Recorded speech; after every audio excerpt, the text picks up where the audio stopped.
പറ്റും. ആൻഡ് ഇമ്മി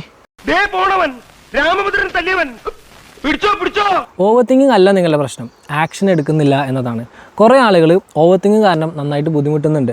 പക്ഷേ ഇവിടെ കുറേ നേരം ചിന്തിച്ചിരിക്കുക എന്നുള്ളതല്ല പ്രശ്നം, പകരം ഒരു തീരുമാനത്തിലെത്താൻ കഴിയുന്നില്ല എന്നതാണ്.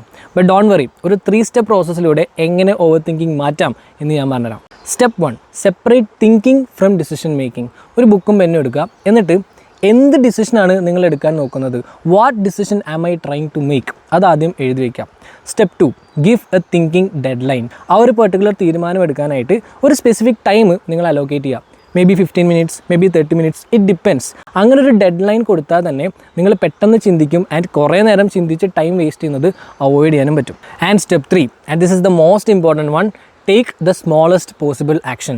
ഒരു ബിസിനസ് ഐഡിയ ഉണ്ടോ, ദെൻ ഒരു പൊട്ടൻഷ്യൽ കസ്റ്റമറോട് പോയി സംസാരിക്കുക. കോണ്ടന്റ് ക്രിയേഷൻ സ്റ്റാർട്ട് ചെയ്യണോ, ദെൻ ഒരു വീഡിയോ എടുക്കുക, പബ്ലിഷ് ചെയ്യുക. Just do it, don't over think it. Action എടുക്കുമ്പോൾ ഫീഡ്ബാക്ക് വരും. ഫീഡ്ബാക്കിൽ നിന്നാണ് നമുക്ക് ക്ലാരിറ്റി കിട്ടുക, അല്ലാതെ ഓവർ തിങ്ക് ചെയ്തുകൊണ്ടിരുന്നിട്ട് ക്ലാരിറ്റി കിട്ടാൻ പോകുന്നില്ല.